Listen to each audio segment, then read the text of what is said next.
continuamos con nuestra serie, La armadura del cristiano. Serie que hemos comenzado ya hace varios domingos. Y este es el 7º domingo que estamos con esta serie. Y hoy vamos a hablar de la última pieza de la armadura.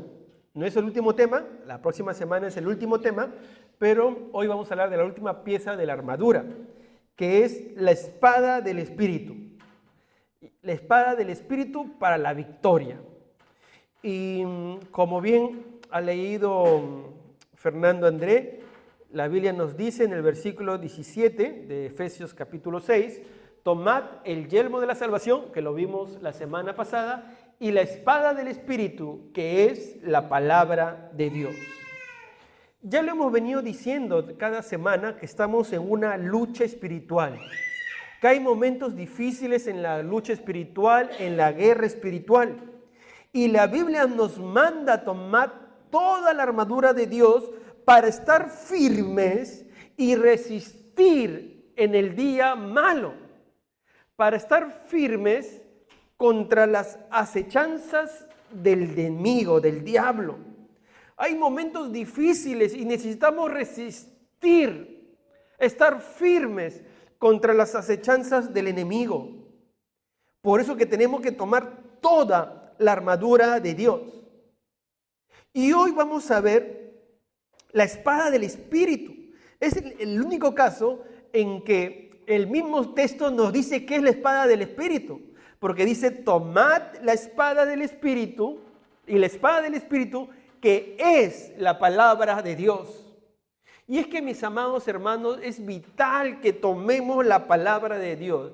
Ya el profeta Jeremías decía en Jeremías 23, 29, que el Señor decía, no es mi palabra como fuego, dice Jehová, y como martillo que quebranta la piedra. La palabra de Dios tiene mucho poder. De ahí la importancia de tomar la palabra de Dios. Hoy, lamentablemente, la gente se ha alejado de la palabra de Dios. La palabra de Dios que inspiró constituciones, libertades, la declaración de los derechos humanos que hoy se está deformando. Hoy mucha gente está dejando la palabra de Dios, incluso su propia iglesia. Alguien una vez escribió que hace algunos años, ahora celebrándose la Reforma, Lutero hizo una reforma, ¿no? Que la sola escritura. Hoy dicen muchos que necesitamos otra reforma. Necesitamos volver a la palabra de Dios, dicen muchos hombres del Señor, porque la iglesia se está alejando de la palabra de Dios. Necesitamos otra reforma para volver a las Escrituras, volver a la palabra de Dios. Por eso que hoy es importante este tema tan pertinente, la espada del Espíritu. ¿Qué significado tiene la espada del Espíritu? ¿Qué significado tiene, Enrique? ¿Qué significado nos dice? Bueno, recordad que el apóstol Pablo, cuando toma esta imagen de la armadura, ¿en quién se fija? En el soldado romano. Entonces ve cada pieza del soldado romano y lo utiliza como símbolo o figura para enseñarnos una verdad espiritual. Y hasta aquí hemos visto todos los instrumentos de la armadura del soldado romano. Le hemos visto el cinturón que le ayudaba a cubrir toda la armadura, el cinturón de la verdad, dice el apóstol Pablo, para andar con la verdad, con transparencia. La coraza de la justicia que protege los sentimientos, las entrañas, que protege el corazón, la mente. Hemos visto, ¿qué también hemos visto? El calzado de la paz que Dios nos da, el calzado de la paz. Hemos visto el yelmo de la salvación, el casco de la salvación. Hoy vamos a ver justamente la espada del Espíritu. Ahora, ¿qué nos está diciendo la palabra de Dios cuando se refiere a ella como la espada del Espíritu?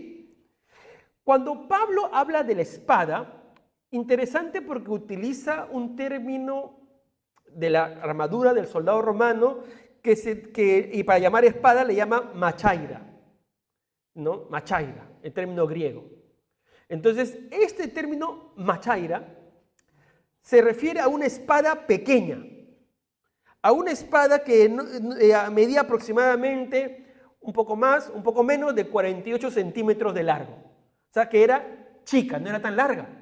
No era como la espada del gladiador. ¿Ya vino la película de Gladiador? ¿No? No es esa espada grande. No, sino la espada chica, que todo soldado romano cargaba. Cuando batallaba cuerpo a cuerpo, sacaba esa espada chica. ¿Vale? Entonces, a ese término se refiere el apóstol Pablo, machaira. Una espada afilada por ambos lados, causando que el tope de la cuchilla fuese mortal. Y el soldado romano llevaba esta espada en todo tiempo. Lo tenía en la funda en su cintura. Ahí lo tenía, porque era de fácil manejo, precisa y eficaz. ¿Os acordáis quién usó algo así? El día que... Ajá, muy bien. Pedro. ¿Se acuerdan de Pedro? Pedro usó una espada así cuando cortó la oreja de Malco en el arresto de Jesús.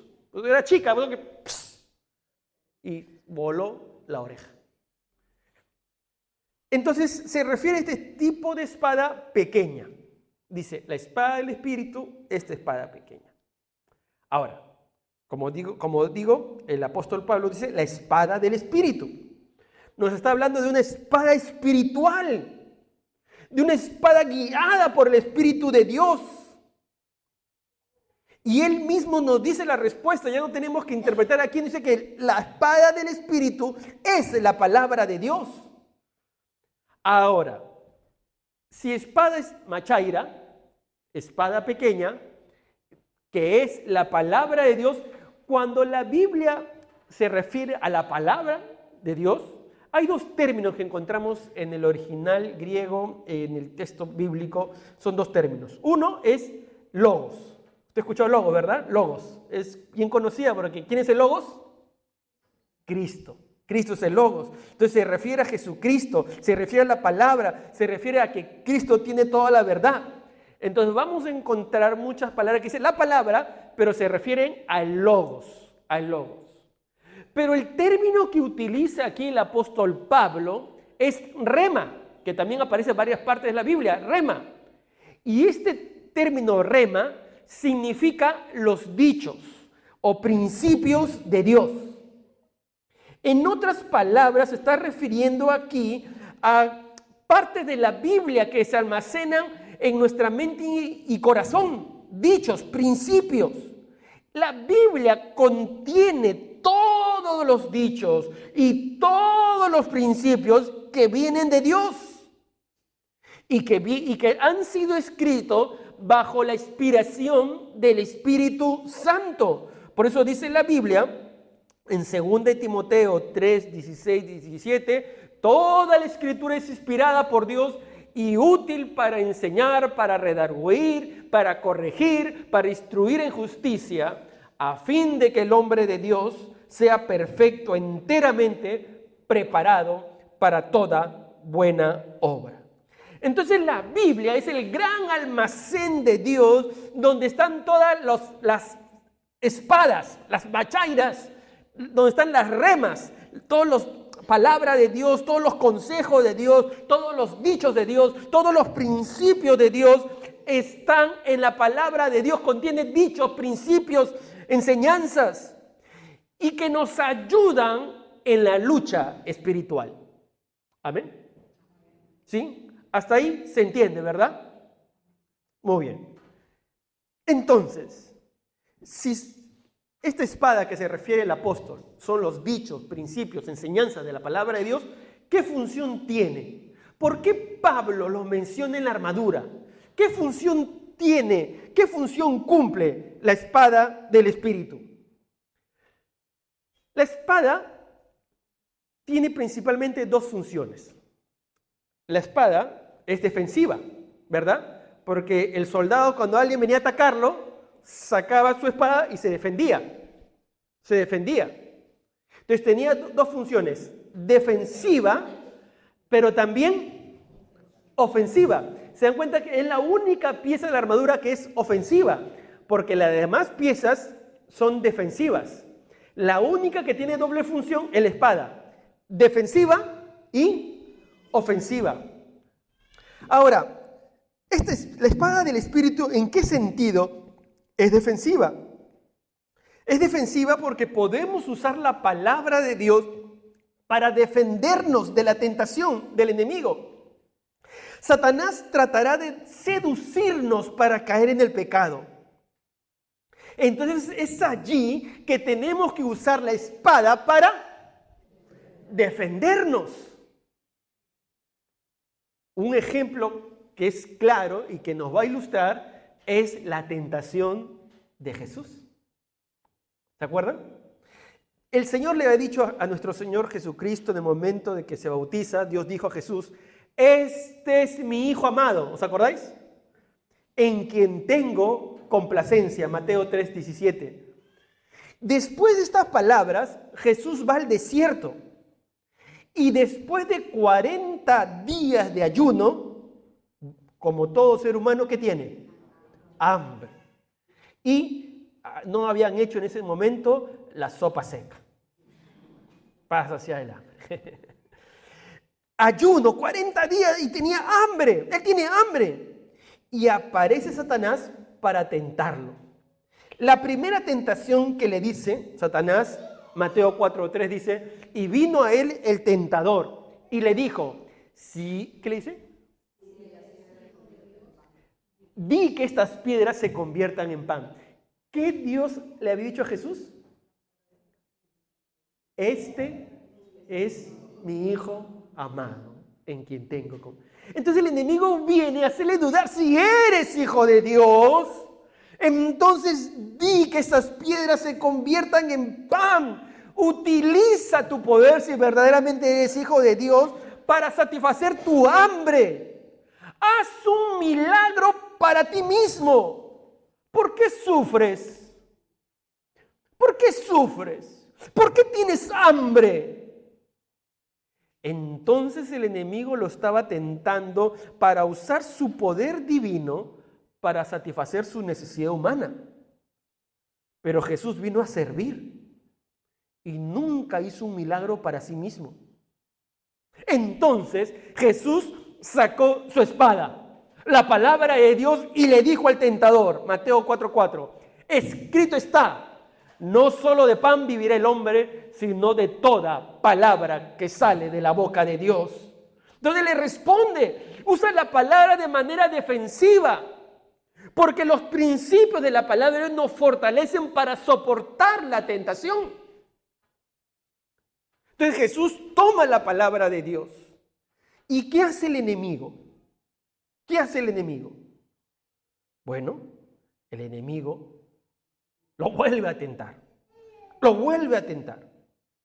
Ahora, es interesante que cuando Jesús dice, no solo de pan vivirá el hombre, sino de toda palabra que sale de la boca de Dios, lo que le estaba diciendo es que él estaba para hacer lo que dice también la palabra de Dios, la voluntad de Dios, no lo que él quería. Entonces el tentador, Mateo 4:6, dice, entonces el diablo lo llevó a la santa ciudad y lo puso sobre el pináculo del templo y le dijo una vez más, si eres hijo de Dios, échate abajo, porque escrito está, a sus ángeles mandará acerca de ti y en sus manos te sostendrán para que no tropieces con tu pie en piedra. ¿Qué hizo el enemigo? Usó también, pero la deformó, como hoy muchas veces lo hace. Deformó, sacó un texto y lo deforma. Ahora, Satanás lo lleva al pináculo del templo a Jesús. Era el lugar más alto, más o menos se dice que habían 150 metros. Y las tradiciones sostenían que Jesús iba a aparecer en el techo del templo. Sería una prueba para los judíos. Entonces Satanás usa las escrituras, las pervierte. Y le dice como que le dijera, mira Jesús, haz un milagro para ti mismo. Haz un milagro para ti mismo. Deja que, mira, haz esto. Además, si tú lo haces, te imaginas tremendo espectáculo. Vas a tener más seguidores. Todos te van a ver y te van a admirar. De esa forma. El enemigo estaba desafiándolo a no hacer la voluntad de Dios, sino hacerlo de otra manera. Espectáculo. Y Jesús le dice en Mateo 4:7, escrito está también, no tentarás al Señor tu Dios. No vamos a desafiar a Dios. No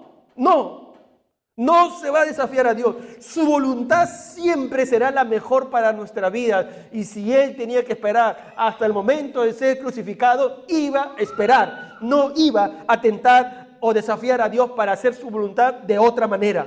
No. A veces uno quiere hacer la voluntad de Dios a su manera. O sea, Dios, bendíceme ahorita. ¿Por qué me haces esperar? ¿Me puedes hacer un adelanto en la bendición porque te estás demorando? No, ya te estás demorando una vez, Señor. Señor, ya me puedes sanar porque ya sáname, ya. Entonces uno quiere a veces hacer su voluntad y no la voluntad de Dios. No debemos desafiar a Dios. ¿Qué hace el enemigo? Versículo 4, o capítulo 4, versículo 8 y 9. Otra vez le llevó el diablo a un monte muy alto ahora. Y le mostró todos los reinos del mundo y la gloria de ellos. Y le dijo, todo esto te daré si postrado me adorares. Mira, Jesús. Mira, te doy todo lo que está acá. Ya no tendrías que ir a la cruz. Olvídate de sufrir. Olvídate de morir por otros. Te doy todos los reinos de este mundo, todos los placeres de este mundo. Olvídate del reino espiritual. Solo tienes que postrarte y adorarme. Y hoy es la misma tentación. Claro, diferente forma, ¿no? Pero es la misma. ¡Vive la vida! ¡Vive los placeres de esta vida! No te preocupes del mañana, alégrate. No te vas a negar estos placeres. Todo el mundo lo hace. Así que vive la vida. Y así caemos postrados ante el príncipe de este mundo, viviendo en los placeres de este mundo.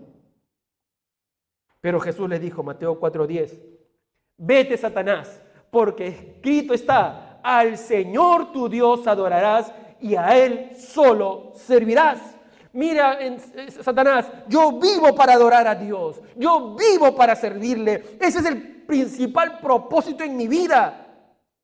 Y yo voy a vivir para adorarle, no para vivir en las pasiones de este mundo, no para vivir en la corriente de este mundo. No, vivo para adorar y servir a Dios. Amén. Pero lamentablemente, muchos han cedido a la tentación del enemigo. Y el enemigo sigue prometiendo lo mismo, los placeres de este mundo. Los placeres de este mundo. Pero así tenemos que usar la palabra de Dios de manera defensiva. Escrito está también en Santiago 4:7, dice, someteos pues a Dios. ¿Y qué más dice? Resistid al diablo. ¿Y qué pasa? ¿Cómo debemos resistirlo? Con la palabra de Dios, de manera defensiva, con la palabra de Dios. Si tengo necesidades y el enemigo me tienta para satisfacerla de una manera incorrecta, entonces yo tengo que citar la palabra de Dios, tengo que recordar la palabra de Dios. Y recuerdo lo que dice Filipenses 4:6-7, que dice, por nada estéis afanosos, dice la Biblia en Filipenses 4:6-7, si no sean conocidas vuestras peticiones delante de Dios con toda oración y ruego, con acción de gracias. Entonces yo recuerdo que la palabra me dice que no esté afanado, sino tengo que poner mis peticiones delante de Dios. Y la paz de Dios que sobrepasa todo entendimiento, guardará nuestros corazones, nuestros pensamientos. Entonces, cuando pasamos tentaciones, luchas, ataques, tenemos que tomar la palabra de Dios. Amén. Tenemos que tomar la palabra de Dios. Tenemos que tomar la palabra de Dios.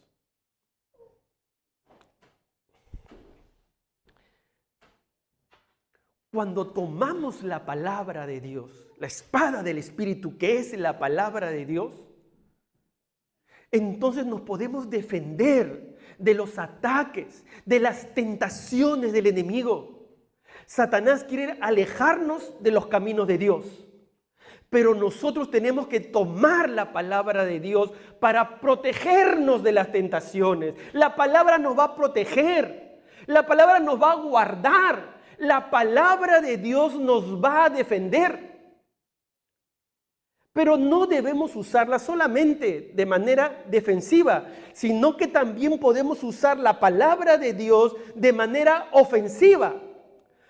Cada vez que vamos al reino de las tinieblas y arrebatamos vidas predicando la palabra de Dios, estamos atacando al enemigo.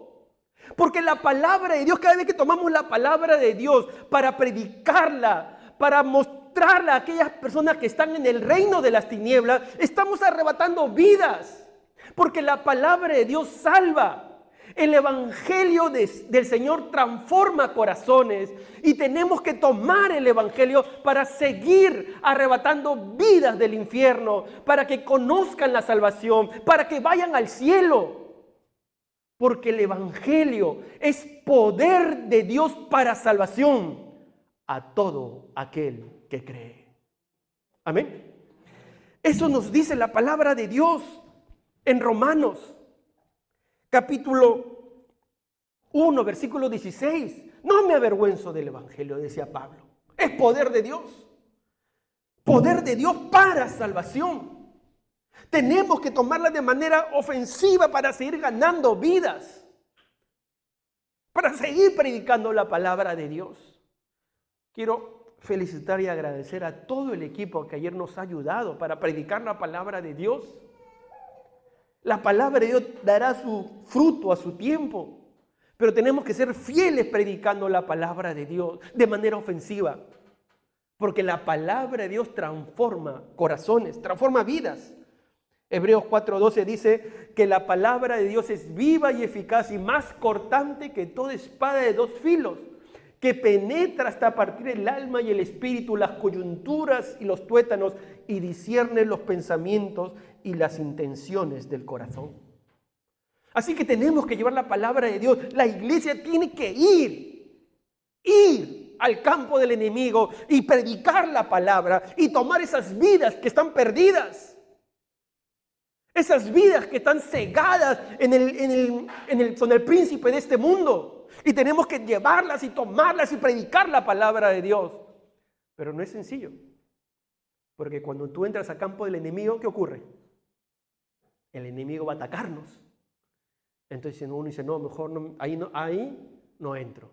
Pero no, tenemos que tomar la palabra de Dios. Así era la iglesia primitiva. En Hechos, cuando leemos en Hechos capítulo 16, versículo 5, dice, así que las iglesias eran confirmadas en la fe y aumentaban en número cada día. ¿Qué pasaba con las iglesias? Eran confirmadas, estaban en la fe. ¿Y cómo confirmaban su fe? En la palabra de Dios. Confirmaban su fe en la palabra de Dios, estudiaban la palabra de Dios y aumentaban en número. Así es, cuando la palabra de Dios entra en el corazón, la iglesia crece. Hechos 19:20 dice, y así crecía y prevalecía poderosamente la palabra del Señor. ¿Qué era lo que crecía? La palabra del Señor en las personas. Lo que crecía era en la iglesia. Pero la palabra de Dios crecía en las personas. Entonces la palabra obra en el corazón de las personas. Y tenemos que predicarla, y tenemos que enseñarla. Porque es la palabra que transforma nuestra vida. Es la palabra que debe crecer y va a hacer crecer el reino de Dios, la iglesia del Señor. Dice Hechos 28, 30 al 31. Y Pablo, cuando estaba preso, permaneció 2 años enteros en una casa alquilada. Ese es su primer arresto en Roma, en una casa con soldados romanos. Y recibía todo lo que a él venían. ¿Y qué hacía Pablo? Predicando el reino de Dios y enseñando acerca del Señor Jesucristo abiertamente y sin impedimento. Pablo, ¿qué hacía? Predicar la palabra de Dios, enseñar la palabra de Dios, porque sabía que era la manera de seguir ganando vidas para el Señor. Sabía que así más gente podía conocer al Señor. La iglesia tiene esa labor. Enseñar la palabra de Dios, predicar la palabra de Dios, evangelizar con la palabra de Dios. Esa es nuestra labor, amados hermanos. Esa es nuestra labor. Ganar más vidas para Cristo. Es nuestra labor. Mi amado hermano, tenemos que tomar la palabra de Dios, usarla de manera ofensiva para ganar vidas. Si Dios te ha traído a España, a Barcelona, no olvides nuestro objetivo como iglesia, ganar más vida para Cristo. No lo olvides, no lo olvides. No nos adormezcamos, no nos durmamos en nuestros laureles. Tenemos que seguir ganando más vidas para Cristo. Dios nos ha traído a cada uno de nosotros. No te duermas en los laureles. Amén. ¿Y si no tomamos la palabra de Dios? ¿Y si no tomamos la palabra de Dios? ¿Cuáles son las consecuencias de no tomar la espada del Espíritu? ¿Cuáles son las consecuencias? Saben, amados hermanos, ya lo decía al inicio que hay dos males. Hay dos males que ocurren en la iglesia y en la sociedad. En primer lugar, la ignorancia de la palabra. Muchas personas ignoran la palabra de Dios y tristemente un gran sector de la iglesia ignora la palabra de Dios. Y eso ocurría en el tiempo de Israel. El profeta Oseas decía, Oseas 4:6 decía, mi pueblo fue destruido, ¿por qué? Porque le faltó conocimiento. Por cuanto desechaste el conocimiento, yo te echaré del sacerdocio, le decía Israel, porque olvidaste la ley de tu Dios, también yo me olvidaré de tus hijos. Esta no es una actitud nueva. Tristemente hoy hay mucho desconocimiento de la palabra de Dios. Hay ignorancia de la palabra de Dios. Tristemente a veces hoy más se centra en el espectáculo, en pasarla bien, antes que en la palabra de Dios. Hoy a veces se predica más psicología y sociología antes que la palabra de Dios. Antes hay mensajes positivos para que te sientas bien, para que te vayas bien, y no se predica la palabra de Dios, tristemente. Ese es un gran mal, la ignorancia de la palabra. Pero el segundo gran mal es el conocimiento sin práctica, que dice Santiago 1:22. Santiago 1:22 dice, pero sed que hacedores de la palabra y no tan solamente oidores, engañando a vosotros mismos. Cuando solamente somos oidores, solamente escuchamos y no lo ponemos en práctica, nos estamos engañando. Nos estamos convirtiendo en religiosos. Porque solamente escuchamos y no ponemos en práctica. Nos engañamos. Estos son los dos grandes males. Ignorar la palabra o conocerla sin ponerla en práctica. Cuando ocurre esto, ¿sabes qué nos puede pasar, amados hermanos? En primer lugar, no vamos a crecer. No creceremos espiritualmente. Ya la Biblia dice que tenemos que desear como niños recién nacidos la leche espiritual no adulterada para que por ella, ¿qué dice? Crezcáis para salvación. La Biblia nos manda a crecer con la palabra de Dios. Y si no tomamos la palabra de Dios, ¿qué ocurre? No crecemos. No crecemos. Estamos llamados a crecer.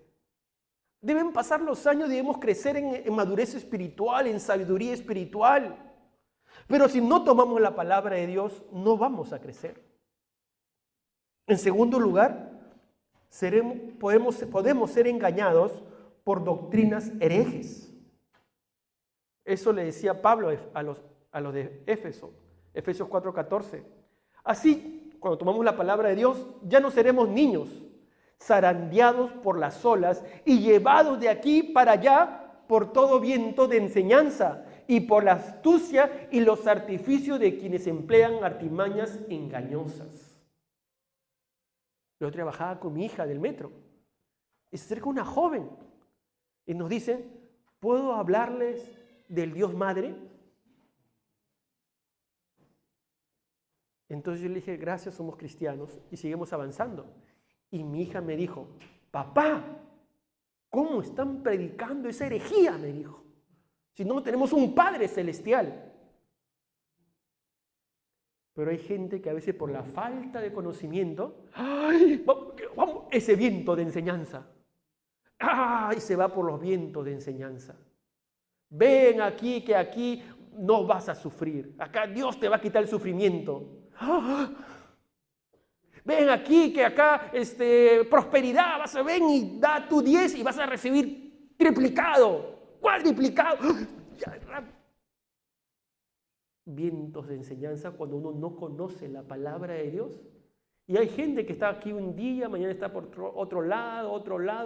¿Por qué? Porque no toma la palabra de Dios. Esto ya estaba en el tiempo del apóstol Pablo. Y la profecía dice que en los tiempos finales esto va a crecer. Así que, hermanos, esto va a crecer. O sea, que herejía va a crecer tremendamente para confundir, dice, aún aquellos de los que son creyentes. Tercero, ¿qué ocurre cuando no tomamos la palabra de Dios? Vamos a pecar continuamente. Enrique, yo no sé por qué paro pecando, me decía alguien. Yo no quiero pecar. Yo no quiero pecar, la verdad, pero peco continuamente. Y yo le digo: ¿y estás leyendo la palabra de Dios? Ah, no. El salmista decía, Salmos 119, versículo 11, he guardado tu palabra en mi corazón. ¿Para qué? Cuando guardamos la palabra de Dios en nuestro corazón, entonces no pecamos, está guardada. Está ahí, es una llama. Y me quiere llevar el pecado. Y yo: no, Señor, porque está guardada en mi corazón. Digo, está ahí la tentación, pero tengo ahí la palabra. Tengo la palabra. El salmista también decía en el Salmo 119, versículo 9, ¿con qué limpiará el joven su camino? Con guardar tu palabra. Y guardar tu palabra es guardarla en nuestra mente, en nuestro corazón, no guardarla en el móvil. Pastor, ¿qué está guardadita? Está mi app bien guardada. No, hay que guardarla en el corazón, en la mente. Aplicarla cada día. No hay fórmulas mágicas. No es que un día voy a venir con la varita mágica y te voy a tocar y ya no vas a pecar. No existe eso. Tienes que tomar de la palabra de Dios. Si no tomas de la palabra de Dios, no te vas a poder alejar del pecado. Y ya te lo he dicho varias veces. La palabra de Dios te aleja del pecado, o el pecado te aleja de la palabra. Así es. Entonces tenemos que tomar la palabra de Dios. Si no tomamos la palabra de Dios, no seremos bendecidos. Ya Dios le decía a Josué 1:8, nunca se apartará de tu boca este libro de la ley, sino que de día y noche meditarás en él, para que guardes y hagas conforme a lo que él le está escrito, para que lo pongas en práctica, porque entonces harás prosperar tu camino y todo te saldrá bien. Dios te bendice conforme a sus propósitos, conforme a lo que Dios quiere en tu vida. Dios va a guiar tus decisiones. Pero cuando tú te alejas de la palabra de Dios, entonces tus decisiones serán egoístas. No serán sabias. Serán egoístas.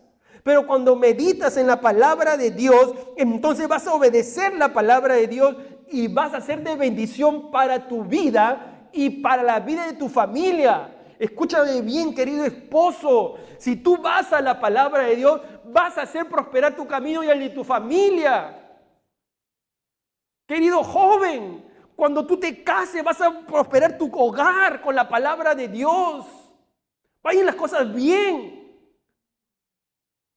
Bien de acuerdo a los propósitos de Dios cuando tomas la palabra de Dios. De ahí la importancia de tomar la palabra de Dios. Y Dios ha prometido bendecirnos. Por eso que el enemigo, ¿qué hace? El enemigo usa toda su astucia para alejarnos de la palabra de Dios. Toda su astucia va a utilizar para alejarte de que medites la palabra de Dios. Jesús contó la parábola del sembrador y él dice en Lucas capítulo 8, versículo 11 al 15, dice lo siguiente.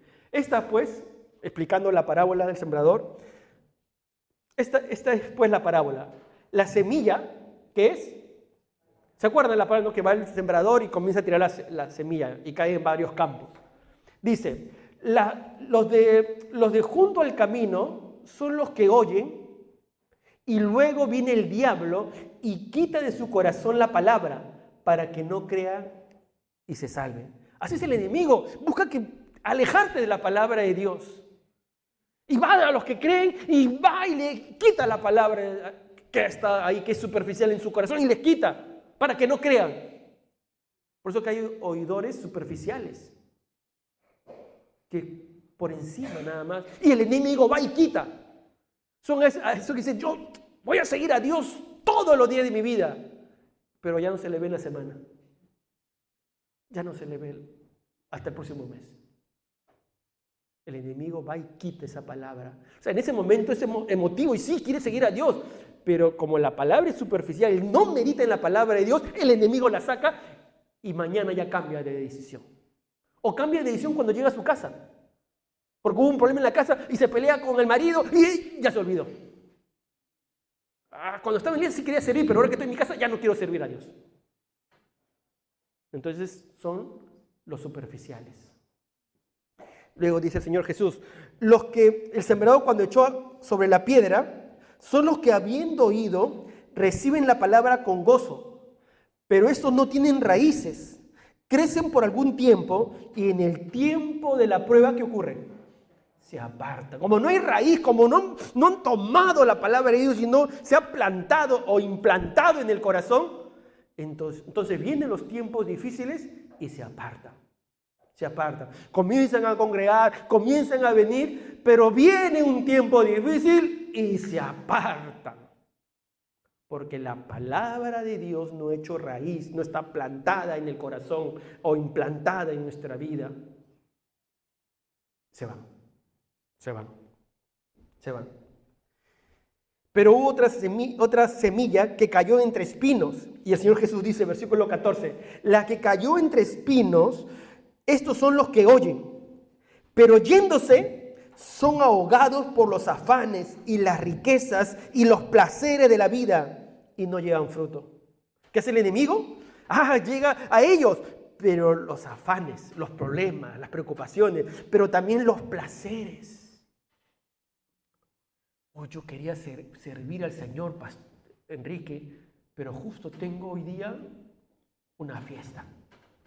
Y ya la próxima semana ya me arrepiento y ya. Pero ahí viene otro placer de la vida.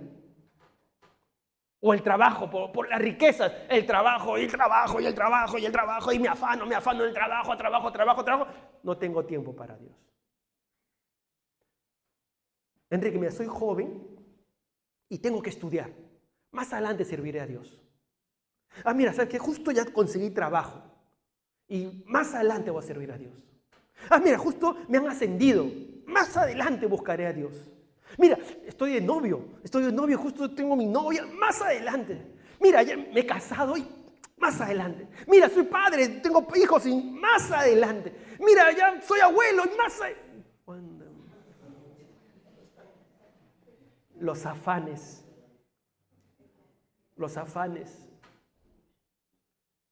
las riquezas, los placeres de este mundo.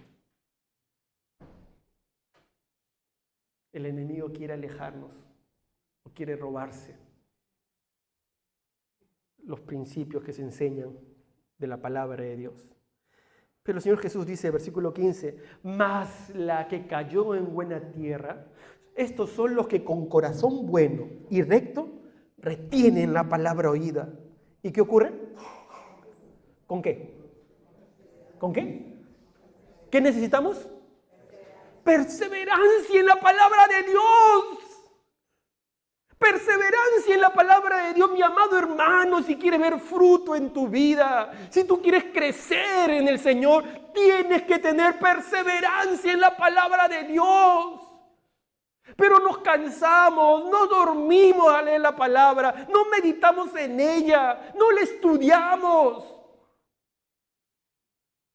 ¿Cómo vamos a dar fruto? ¿Cómo vamos a dar fruto? ¿Cómo vamos a cumplir la voluntad de Dios? Yo quiero animarte hoy a que tomemos la palabra de Dios, perseveremos en ella. Jesús dijo, cielos y tierra pasarán, mas su palabra no pasará. Es decir, todo lo que tenemos aquí será destruido, todo va a ser destruido, todo.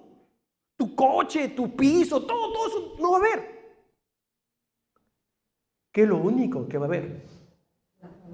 La palabra de Dios. Y quizás es lo que menos tiempo le damos a la palabra de Dios. Quiero animarte. Abre tu corazón. Abre tu corazón. Y persevera en la palabra de Dios. Cierra tus ojos para terminar orando al Señor. Somos la Iglesia Alianza Las Corts y queremos compartir contigo el amor transformador de Jesús. Así que, bienvenido a casa.